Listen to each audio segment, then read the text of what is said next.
누가복음 17장 22절부터 32절 말씀까지 교독하도록 하겠습니다. 또 제자들에게 이르시되 때가 이르니 너희가 인자의 날 하루를 보고자 하되 보지 못하리라. 사람이 너희에게 말하되 보라 저기 있다 보라 여기 있다 하리라. 그러나 너희는 가지도 말고 쫓지도 말고 번개가 하늘 아래 이편에서 번뜩하여 하늘 아래 저편까지 비침같이 인자도 자기 날에 그러하리라. 그러나 그가 먼저 많은 고난을 받으며 이 세대에 버림받아야 할지니라. 노아의 때와 된 것 같이 인자의 때도 그러하리라. 노아가 방주에 들어간 날까지 사람들이 먹고 마시고 장가들고 시집가더니 홍수가 나서 저희를 다 멸하였으며 또 롯의 때와 같으니 사람들이 먹고 마시고 사고 팔고 심고 집을 짓더니 롯이 소돔에서 나간 날에 하늘로서 불과 유황이 비오듯 하여 저희를 멸하였느니라. 인자의 나타나는 날에도 그러하리라. 그 날에는 만일 사랑이 지붕 위에 있고 그가 세간이 집 안에 있으면 그것을 가지러 내려오지 말 것이요 밭에 있는 자로 이와 같이 되리라. 다 같이 롯의 철을 생각하라.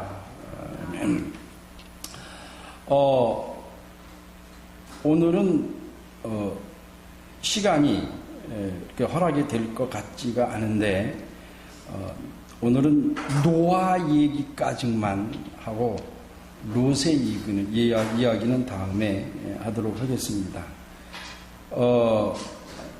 22절에 보면 또 제자들에게 이르시되라고 했습니다.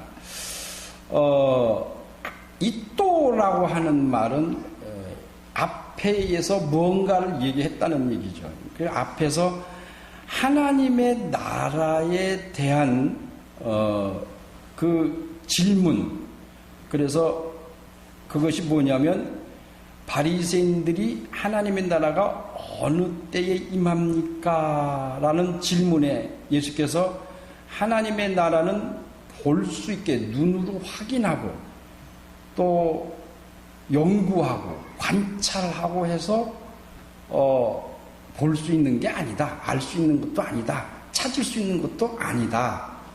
하나님의 나라는 여기 있다 저기 있다 못한다. 그러니까 여기서 찾아보고 또 먼 훗날에 가서 찾아본다 할지라도 그것을 찾을 수 있는 것이 아니다. 왜 그런가 하면 하나님의 나라는 너희 안에 엔토스라고 해서 너희 사이에 너희 가운데에 있느니라 라는 말씀으로 하나님의 나라가 곧 예수 그리스도 자신을 가리키는 것을 말씀을 하셨습니다.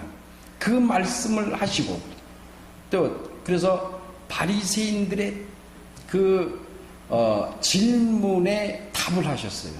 답을 하시고 그리고 이제 또 제자들에게 이번에는 예수께서 질문을 받으신 게 아니라 일방적으로 제자들 쪽을 향하여 이렇게 말씀을 하시기 시작을 하셨습니다. 이게 무슨 뜻이냐면 하나님의 나라가 언제 임하실 거냐, 하나님의 나라가 앞에서 질문한 그 바리새인들의 그 하나님의 나라가 어떻게 임하시고 언제 올 것이냐 하는 그 질문에 그 하나님의 나라가 바로 나다, 여기 와 있다 라고 말씀하시면서 그 하나님의 나라가 도래하는 마지막 때에 이제 그때가 언제인가를 이제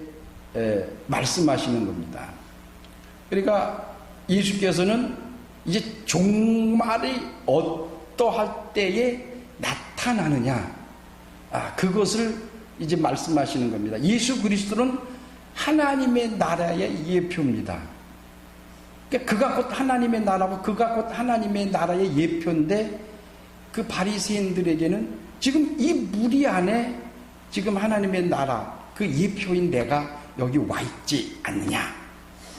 그러니까 나를 보면 하나님의 나라를 볼 수 있고, 나를 만지면 하나님의 나라를 만질 수 있는 것이 아니냐. 이렇게 설명을 했습니다. 왜 그러느냐면 바리새인들이 생각하는 하나님의 나라와 예수께서 설명하고 있는 하나님의 나라는 다릅니다. 그러니까 기본적인, 기초적인 그 하나님의 나라에 대한 개념이 서로 다릅니다. 그 다른 그 질문에 예수께서도 다른 답을 주셨어요.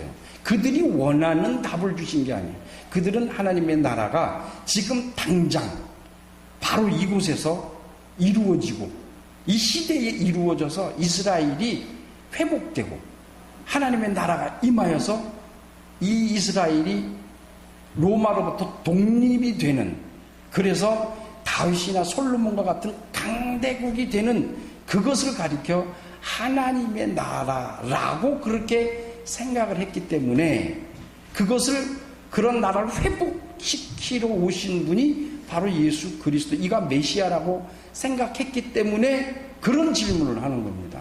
그런데 예수님은 이 세상에 하나님의 나라는 지금 그 예표로 내가 와 있다.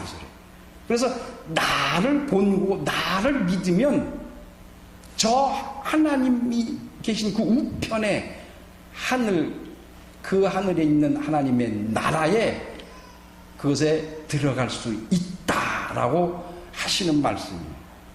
그리고서는 제자들을 향해서 이제 그 하나님의 나라가 언제 올 것이냐, 그것을 설명하면서 노아와 롯에 대한 예를 들어서 이렇게 설명을 하셨어요.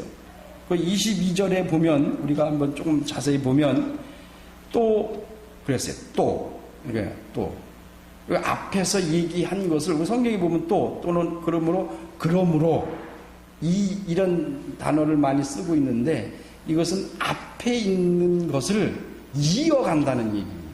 그래서 에게 이르시되 때가 이르리니 너희가 안식의 날 하루를 보고자 하되 인자의 날 하루를 보고자 하되 보지 못하리라 그랬어요. 그러니까 예수께서 바리새인들에게 하나님의 나라에 대해 설명을 하시더니 갑자기 제자들에게 향하여 말씀하시기를, 그러니까 이건 다른 장소를 옮겼다라기보다는 이건 지금 한 장소에서 이쪽 무리에 바리새인이 있고, 이쪽 무리에 서기관들이 있고, 이쪽 무리에 제자들이 있고, 또 이쪽 뒤에는 이제 다른 일반 성도들이 앉아 있고, 무리들이 앉아 있고, 이렇게 무리들이 예수님을 중심으로 해서 빙 둘러 앉아 있는 상태에서 이제 바리새인들과 대화를 하다가, 근데 듣는 거는 전체가 다 들어요.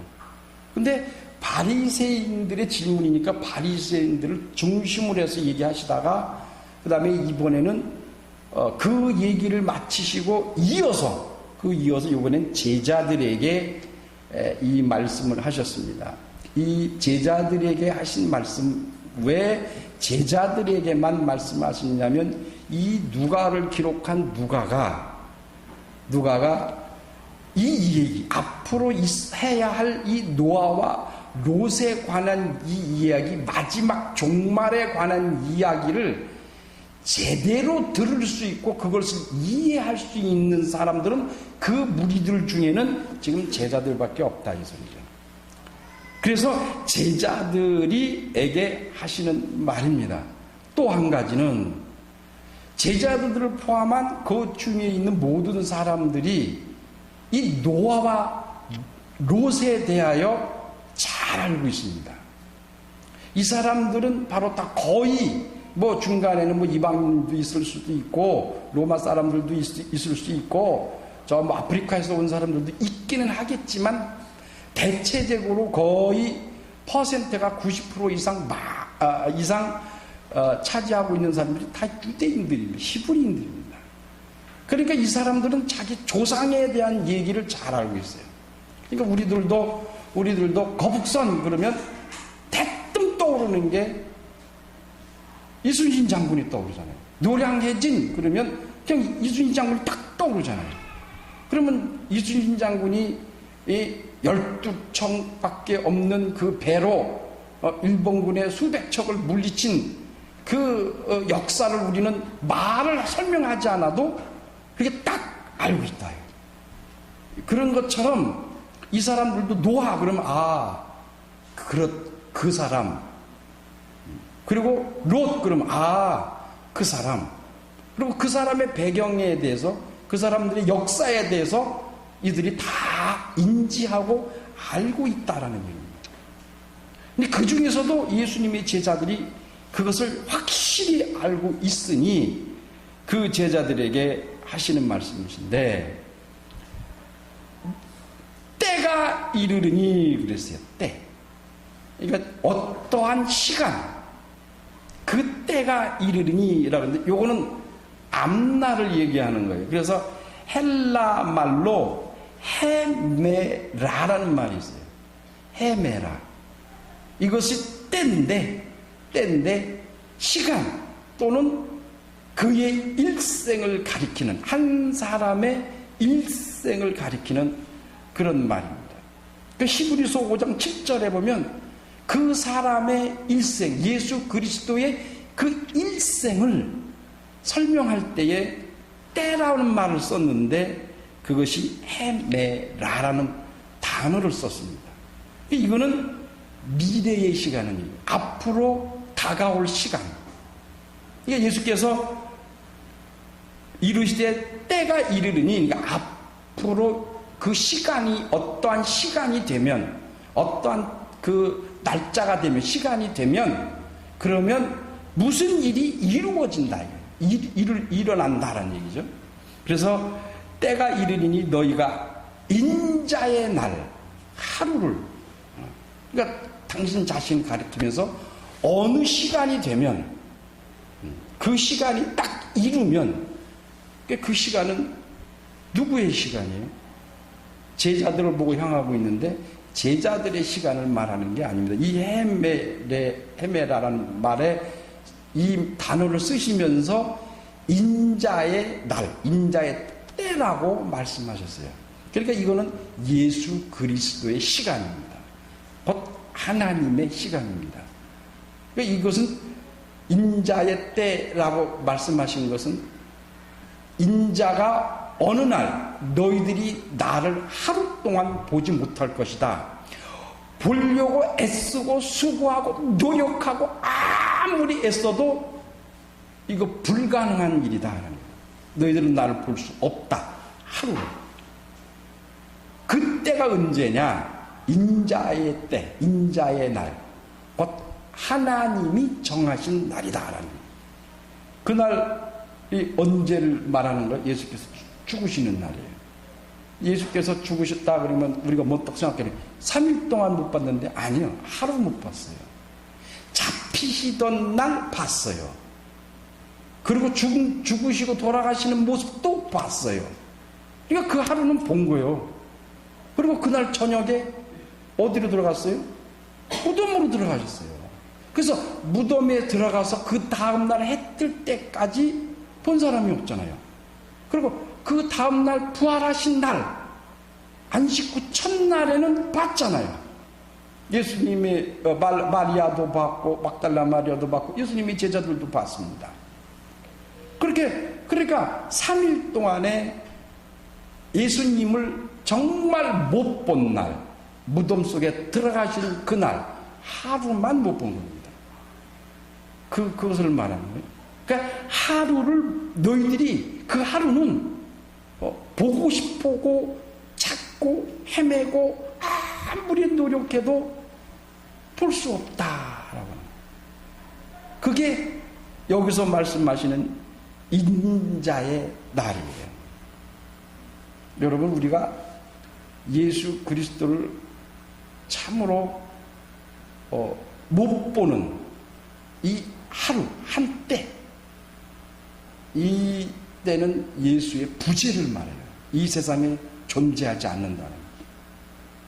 예수 그리스도가 이 세상에 존재하지 않은 그 날, 전 창조를 시작해서 지금 모든 날 동안에 딱 하루입니다. 딱 하루만 그를 못 봅니다. 그러니까 예수께서 이전에도 말씀으로 함께 계셨고 이후에도 함께 계셨고 성령으로 오셔서 함께 계셨어요. 그런데 그 날은, 이 하루는 이 세상에 그의 모습을 볼래야 볼 수 없는, 왜 그래요? 죽으셨기 때문에 그래요. 죽음이라는 거예요. 그래서 예수 그리스도의 그 하루의 죽음이 우리에게는 일생이 될 수도 있어요. 그를 믿지 않으면 그와 같은 그 예수 그리스도의 하루가, 이 세상에서 부재한 그 하루가 우리에게 있어서는 일생이 영원히 될 수가 있다는 거예요. 그래서 예수를 믿으라. 예수를 믿으면 우리에게는 예수 그리스도를 영접하는 그 순간부터 예수 그리스도는 우리에게서 절대로 부재하지 않습니다. 떠나가지 않는다. 그래서 그날 하루를 보고자 하되 보지 못한다. 여기서 아주 보고자 하되 이 소리는 강력한 얘기입니다. 아무리 애를 써도 볼 수 없다. 이런 말이에요. 이 예수 그리스도께서 부재하신 이 하루를 우리는 이때, 그러니까 하루자, 이 하루 이때를 우리는 늘 우리 영혼 속에, 우리 마음 속에 기억하시면서 그 하루 때문에 그가 죽음에 갇혀서 죽음에 갇혀 있는 그 하루 때문에 우리의 영혼이 영생을 얻고 영원히 하나님과 함께 더불어, 주와 함께 더불어 하나님의 나라에서 영원히 산다라고 하는 그 생각을 항상 기억하시기 바랍니다. 그리고서 23절에 보면 사람이 너희에게 말하되 보라 저기 있다, 보라 여기 있다 하리라. 그러나 너희는 가지도 말고 쫓지도 말라 그랬어요. 22절과 23절에 여기에 간격이 있어요. 23절은 예수께서 죽기 이전, 22절은 예수께서 죽기 이전의 얘기고, 그리고 그가 십자가에서 죽으시는 날 예수께서 부재하는 것을 설명하는 것이고, 23절은 붕 꼈어요. 22절에서 23절이 앞뒤로 붙은 게 아니에요. 이 얘기가 붕 껴서 23절은 종말을 얘기하는 겁니다. 종말. 그러니까 이 22절과 23절에는 어떠한 역사가 있었어요? 잡히시고 죽으시고 부활하시고 하늘로 오르시고, 거기서 지금 현재 우리가 구할 처소를 예비하시며 종말을 준비하고 계신 지금 현재의 얘기로 2000년 이상의 시간으로 붕 뛰었어요. 오늘날 나에게 적용을 해보면 지금 그렇다. 2000년 예수께서 하늘로 오르신 이후로 지금까지 2000년 동안 인자가 여기 있다 저기 있다 얼마나 많아요. 내가 인자다, 내가 예수다 라고 하는 사람들이 얼마나 많아요. 그래서 인자인 줄 알고 예수 그리스도인 줄 알고 거길 찾아가고 이쪽으로 찾아가고 이렇게 몰려다니고 저렇게 몰려다니고 얼마나 많이 있느냐. 예수께서 24절에 말씀하시기를 번개가 하늘 아래서 이편에서 번뜩하여 하늘 아래 저편까지 비침같이 인자도 그리하리라 그랬어요. 이사야서하고 시편, 에스겔서를 보면 번개가 나옵니다. 번쩍한 번개, 천둥이 나옵니다. 이것이 구약에서는 하나님의 권능으로 하나님이 역사하시는 징조로 많이 사용이 되었습니다. 구약에서. 그러니까 24절에 번개가 하늘에서 번쩍했다 하느라는 것은 우리가 지금 얘기하고 있는 저 번개를 말하는 게 아닙니다. 그와 같이. 그러니까 이 얘기는 장소, 어떠한 장소를 할지라도 예수 그리스도가 이 세상에 재림하시는 그 날은 누구든지 다 확인할 수 있다는 거예요. 누구든지 다 볼 수 있고, 번개가 번쩍하는 것은 실상입니다. 그렇기 때문에 분명히 누구나 다 확인할 수 있다는 거예요. 확인할 수 있다. 전에 한번 저 들판을 걸어가는데 저 구름 쪽에서, 산 쪽에서 번쩍하더니 불빛이 번쩍 치더라고요. 그건 막 어떤 사람은 사진도 찍었더라고요. 그 하늘에서, 근데 그게 우리 저쪽 서편에서 이렇게 번쩍 이렇게 했어. 번쩍 잠깐. 근데 이 예수께서 말씀하신 것은 뭐라면 하늘 아래 이편에서 저편까지 했어요. 사람이 확인할 수 있는 공간, 이쪽에서 저쪽, 그러니까 서쪽에서 보는 거예요. 그 위치에 따라 다 다르잖아요. 위치에 따라서. 미국에 있는 사람, 우리 사람, 위치가 다르잖아요. 근데 그 지역에 있는 그 사람이 있는 지역에서 동편에서 서편까지 번쩍한다는 거예요. 저쪽에서 번쩍, 이렇게 번쩍. 그게 아니라는 거예요. 그러니까 미국에 있는 사람들은 어저께 지난번에 태풍이 와서 번쩍한 거, 그 미국에 있는 사람 못 보잖아요. 근데 여기서 말하고 있는 이 편에서 저쪽, 하늘 아래에서 저편에 비친 것 같이 그래서요. 하늘 아래에서. 그러니까 이 얘기는 모든 지구상에 있는 모든 사람들이 다 볼 수 있다는 얘기예요. 순간에, 한순간에 볼 수 있다는 얘기예요. 그리고 그 얘기는 뭐냐면 확실하다는 거예요. 분명하다는 거예요. 확실하게 오고, 두 번째로는 갑자기 온다는 거예요. 갑자기 우웅 천둥 치죠. 근데 번개가 있을 때가 있고 없을 때가 있어요. 우웅 비 올래나? 번개 칠래나? 근데 안 쳐. 그런가 하면 맑은 하늘인데 갑자기 꽉 가더니 번개가 번쩍 치면서, 그래서 그걸 뭐라 그래요? 날벼락이라고 해요. 날벼락이라는 게 갑자기 치면서 징조 없을 때 날벼락 친다고 해요. 그래서 그걸 다른 말로 해요. 맑은 하늘에 날벼락 친다고 해요. 징조가 없는 상태에서. 그러니까 그렇게 된다는 거예요. 그건 무슨 갑자기 어느 순간인가 누구도 예상치 못하는 그렇게 그때가, 인자가 다시 오시는 그때가 그렇게 될 것이다 하는 거예요. 그래서 지금 우리들이 사람들이 이쪽에 예수가 있다, 저쪽에 예수가 있다, 저쪽에 예수가 있다. 그거는 이쪽에 있는 사람 이쪽만 알지 저쪽에 있는 사람 몰라요. 예? 우리나라에서 있는 그 예수님이라고 하신 분들이 많잖아요. 그거는 저기 아프리카에 있는 사람들은 몰라요. 그 뭔 상관이랴 그 사람들은. 아프리카에는 뭐 예수 믿는 사람 없어요? 있죠. 그러나 그것은 아니다라는 게, 그것은 인자가 오시는 그때, 인자가 오시는 게 아니라는 거예요. 모든 지구상에 있는 모든 사람이 안다는 거예요. 동시에 안다는 거예요. 동시에.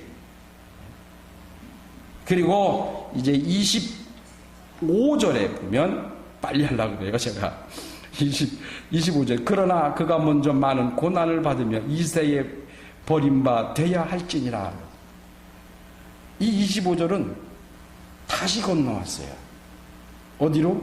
22절 뒤로 다시 건너왔어요. 그러니까 예수께서는 십자가에 죽으시기 직전에 이야기를 하시고, 그 다음에 죽으시고 부활하신 이유를 얘기하시고, 다시 십자가에서 죽으시기 이전의 상태로 다시 되돌아오셨어요. 다시 환원하셨어. 하도 환원 마음이 다시 되돌아오셨어요. 그리고서 말씀하시기를 그가 먼저 고난을 받으며 이 세대에게 버림받아야 하리라. 그래서 이 말은 예수께서 재림하시는 종말이 시작되는 그 재림하시는 그때가 오기 전에 먼저 죽으셔야 된다는 거예요. 그러니까 먼저 죽고 부활하셔야, 그리고 하늘로 오르셔야 재림이 있다는 거예요. 근데 그 먼저 죽으시기 전에 또 앞으로 가요. 더 앞으로 가셔서 먼저 예수께서 말씀하시기는 그가 먼저 많은 고난을 받으며 이 세대에게 버림받아야 할지라 그랬어요. 자신을 가리켜서 그다라고 했어요. 여기서 그다라는 말은 예수님을 가르치는 것 하나, 두 번째는 예수를 믿는 여러분과 나를 가리키는 게, 그래서 제자들에게 합니다. 여기서 그가 그러면 나와 너, 제자, 그리고 오늘 이 말씀을 보고 있는 여러분과 나를 가리키는 말입니다. 이 말을 가리키면서 먼저 고난을, 이 말은 내가 고난을 받은 것처럼 너희도 고난을 받을 것이다. 예수께서 뭐라고, 너 십자가 지고 나를 쫓으라 그랬어요. 너 십자가 지고 나를 쫓으란 말은, 그 십자가는 내가 육체로 인해서 받을 고통을 말하는, 내 생활을 통해서 받는 고통을 말하는 게 아닙니다. 그 십자가는 예수를 믿는 것 때문에 받는 고통을 말해요. 그 십자가예요. 그것이 십자가예요. 그래서 예수께서 우리에게 내가 너희에게 화평을 주러 온 것이 아니라 검을 주러 왔다라고 했어요. 그러니까 우리가 이 예수를 믿는 것 때문에 어려움 당하고 힘들고 고통 당하고 얼마나 멸시를 당하고 수치를 당하고 그러한 모든 일들이 네가 짊어져야 할 십자가다. 내가 먼저 이 고통과 고난과 수치와 이것을 당하고, 그리고 그것을, 그 십자가를, 너희들의 그 죄에 죽어야 할 그 십자가를 내가 짊어지고 갔으니까 너도 그 십자가 지고 너도 고통과 고난을 당할 것이다 라고 그렇게 지금 설명하는 겁니다. 그리고서는 예수께서 노아의 때에, 노아를 26절에 노아의 때가 된 것 같이 인자의 때도 그러하리라 그랬어요. 창세기에 나오는 말씀인데 우리 창세기 한번 보겠습니다. 창세기 6장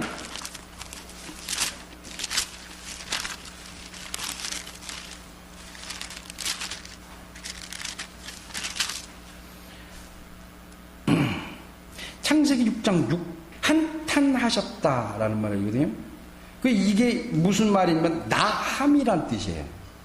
한탄하셨다. 히브리 말로 나함. 그리고 마하라는 말이 있어요. 히브리어의 말. 근데 이게 무슨 말이냐면 쓸어버리다. 7절을. 그리고 말씀하시기를 사람으로부터 육축과 기는 것과 공중의 새까지 그리 하리니 이는 내가 그것을 지었음을 한탄함이라 했죠. 그러니까 이 마하는 쓸어버리다. 또 하나가 있어요. 헨이라는 말이 있어요. 헨.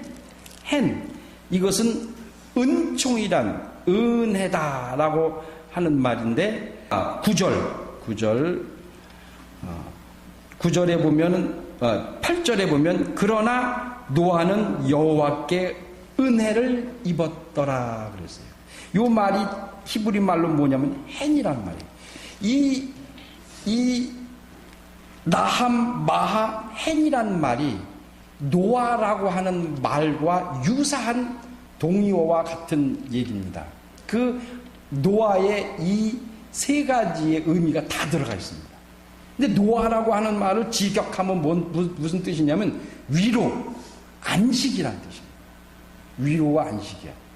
그래서 노아를 막 설명을 하시는 이유가 노아 때에 있는 사람들을 하나님이 한탄하셨다.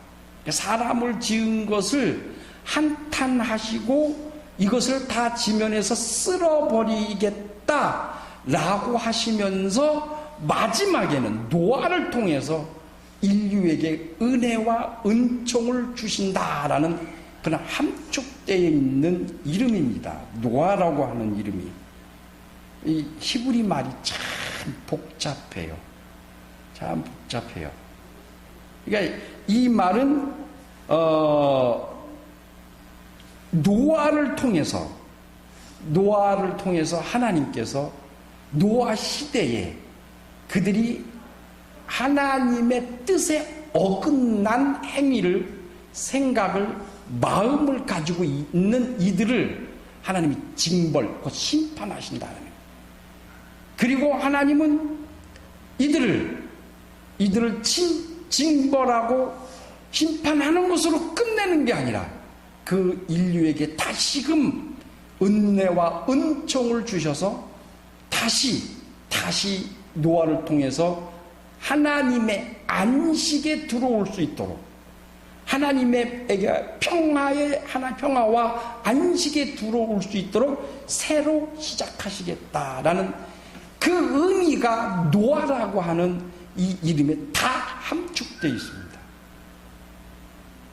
그래서 예수께서 노아의 때에 사람을 가리켜서 이제 예수께서 설명하고 계신데, 노아 때에 뭐라고 27절에 뭐라고 그러셨냐면, 노아가 방주에 가던 날까지 사람들이 먹고 마시고 장가들고 시집가더니 홍수가 나서 저에게 다 멸하였으며 그랬어요.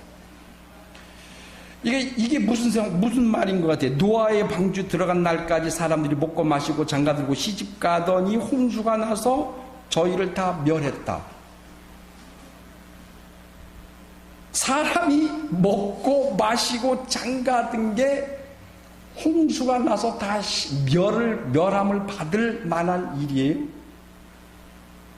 노아 때 사람들이 그랬잖아요. 여러분 먹고 마시고 장가가고 시집 안 가요? 우리 지금 그러고 살죠. 그러면 우리 다 심판받아야 되네. 심판받아야 돼. 그러면 또 한 가지는, 노아는 먹고 마시고 장가가고 시집가고 안 했어요? 노아의 아들 셋이 있잖아요. 며느리가 있고 자기도 부인이 있잖아요. 그는 안 먹었어요? 그는 안 마셨어요? 노아는 포도주를 얼마나 좋아하셨는데요. 그러고 포도주 먹고 와 이래갖고 그냥 그 아들 셋 중에 하나 하면 아주 작살났잖아요. 그런데 왜 예수께서는 이 먹고 마시고 장가가고 시집가는 것이 이게 사람들이 해야 할 일상이에요. 근데 이 일상을 말씀하시더니 곧바로 그냥 하더니 홍수가 나서 저희를 다 멸하였다. 이 얘기는 이렇게만 얘기해도 이 제자들이 또 거기서 듣고 있는 사람들이 이 의미를 알고 있다는 얘기예요. 알고 있다는 얘기예요. 이 당시에 있던 사람들이 이렇게만 얘기해도 그들의 일상, 먹고 마시고 장가가고 시집가고 한 그 일상 속에 이들이 하나님에게 실망을 주시고 후회하고 멸망시키고 쓸어버리겠다라고 할 만한 뭔가 이유가 있다라는 얘기예요. 그걸 내포하고 있다. 여러분, 우리는 모르지만 이 사람들은 그걸 알고 있어요. 그게 알고 있다. 그게 뭐냐면 아까 보신 창세기 6장을 다시 한번 보도록 하겠습니다. 창세기 6장에 보면 창세기 6장 6절을 보시면, 하나님이 땅 위에 사람을 지으심을 한탄하시고 마음에 근심하셨다라고 했어요. 왜 하나님이 마음에 근심하셨을까? 먹고 마시고 장가가고 시집가는 것 때문에? 아니에요.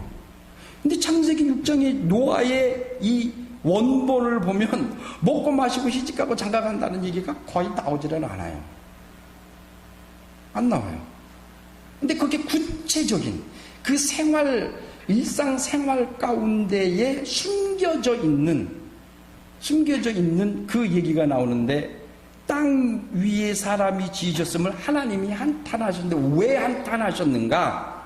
1절에 보면 사람이 땅 위에 번성하기 시작할 때에 그에게서 딸들이 나니 하나님의 아들들이 사람들의 딸들의 아름다움을 보고 자기들의 좋아하는 모든 자로 아내를 삼는지라. 3절에 여호와께서 가라사대 나의 신이 영원히 사람과 함께 하지 아니하리니 이는 그들이 육체가 됨이라. 그러나 그들의 날은 120년이 되리라 하시니라 그랬어요. 왜 하나님이 한탄하시면서 쓸어버리겠다라는 그런 마음을 가지고 사람이 지은 것을 후회하셨느냐? 그 이유는 하나님의 아들들이 사람의 딸들의 아름다움을 보고 자기들이 좋아하는 모든 자로 아내를 삼았기 때문이다.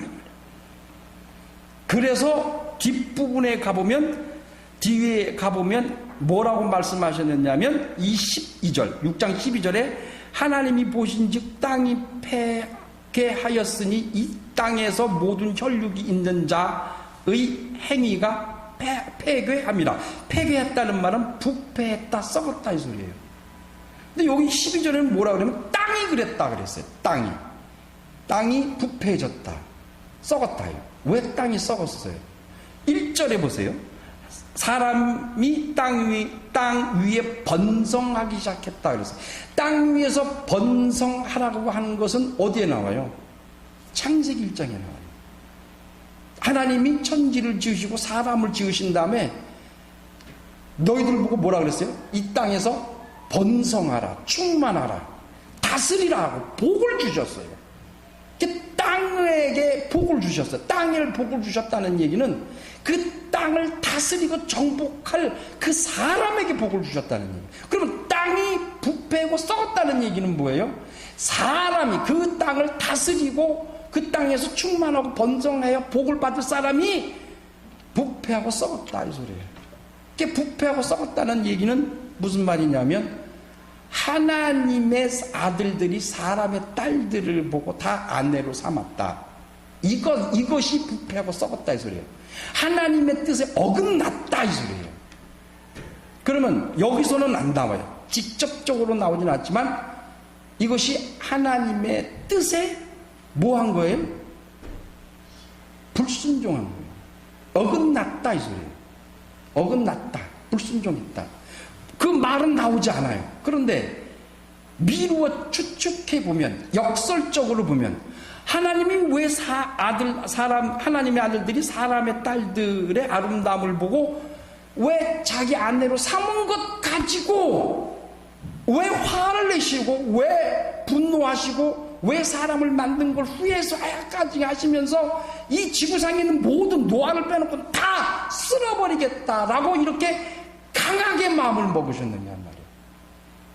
그것은 하나님의 아들들이 사람의 딸들을 취하는 것을 하나님은 그것이 하나님의 뜻이 아니다라는 얘기죠.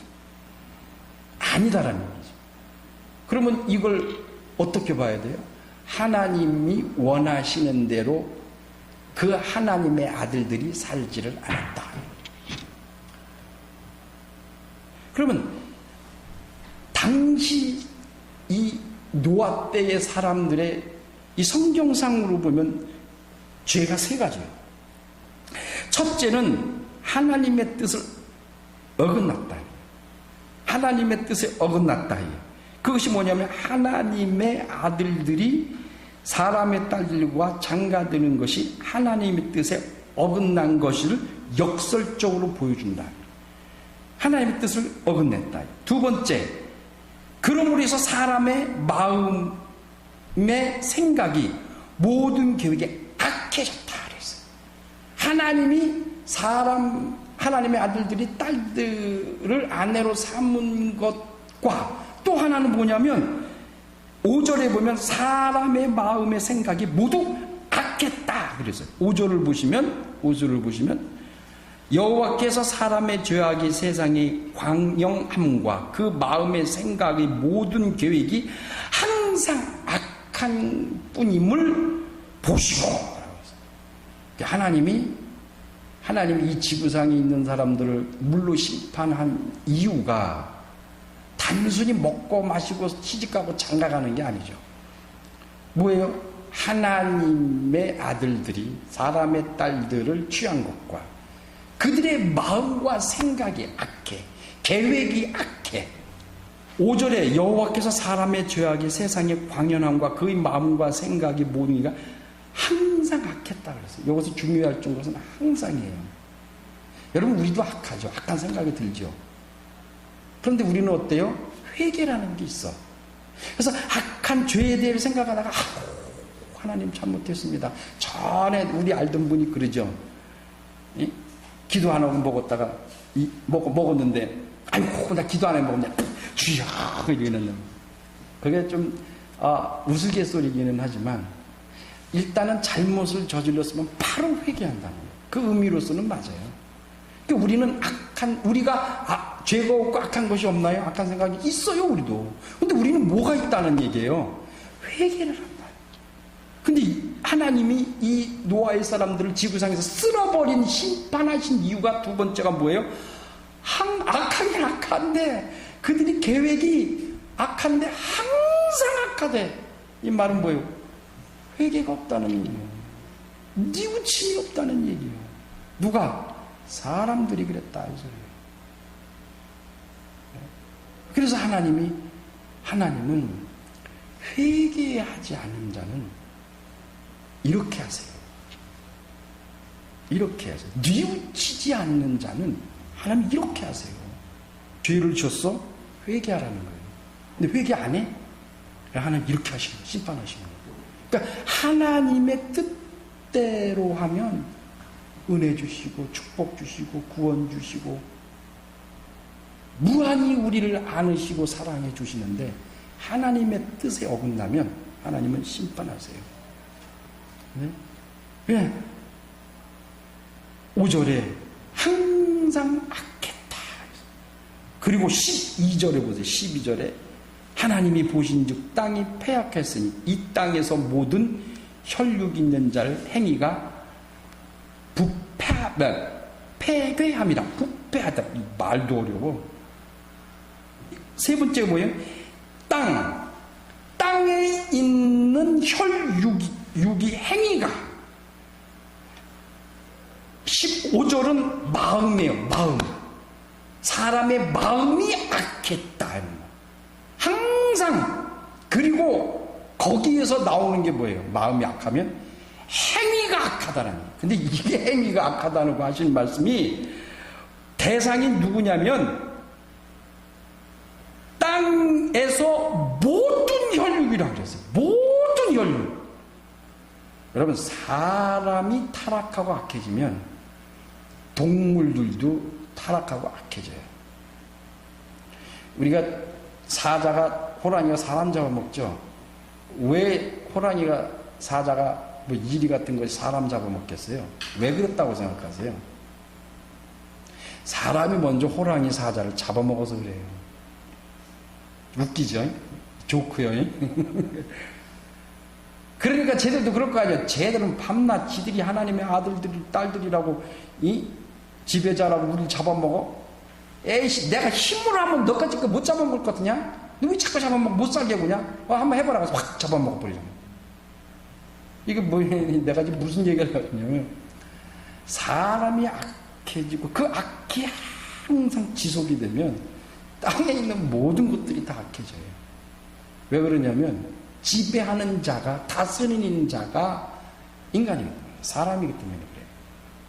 그래서 우리에게서 선함이 보이는 거, 여러분과 나에게서 선함이 있고 회개가 있는 거, 왜 선함이 보이고 중간에 선함이 보이고 왜 회개가 보이는 줄 아세요? 내 주인이 주님이시기 때문에 그 선함이 내게서 문득 보이는 거예요. 근데 이 노아에 있는 사람들은 그게 없어요. 하나님의 모습이 보이지를 않아요. 선함이 보이질 않아요. 전부 타락해. 그래서 하나님이 멸하시기로 작정을 하시는 거예요.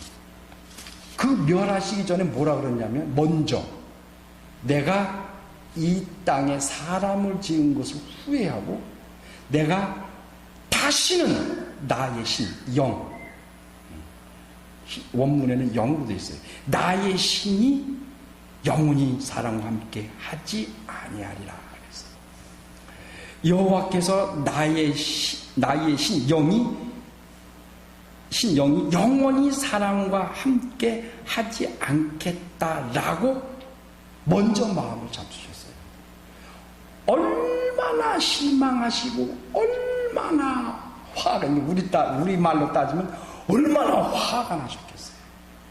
얼마나 화가 나고 얼마나 실망하고 낙심하셨으면 세상에 사람을 지은 걸 후회하시고 그 창조주가 그 능력이 있으신 그분이 만유의 주제이신 그분이 얼마나 실망하셨으면 사람을 지은 것을 후회하고 내가 다시는 내 영을 너희 속에 집어넣지 않게 하리라 하시네요. 그래서 싹 없애버리시겠다라는 거예요.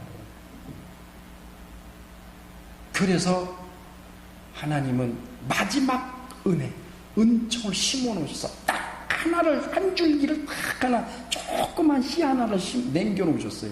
그게 누구예요? 노아예요. 노아에게 8절에 그러나 노아는 여호와께 은혜를 입었더라. 그랬어요.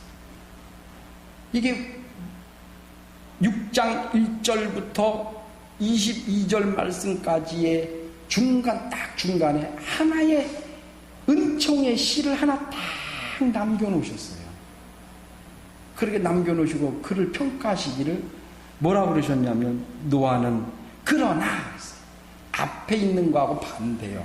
노아 때 있는 사람들과 반대 개념이에요. 노아는 여호와께 은혜를 입었다. 은혜가 있다가 아니에요. 왜? 입었다. 은혜를 입었다라는 말은 누군가가 입혀줬다는 얘기예요. 노아가 자기가 의인이어서 의로워서 하나님이 은혜를 주신 게 아니에요. 하나님이 어떻게 하신 거예요? 선택하신 거예요. 택하신 거다.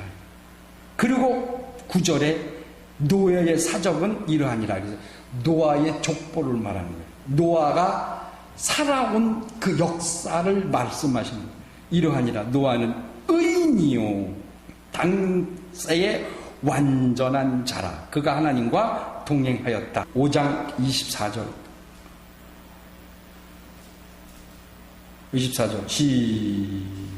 시작.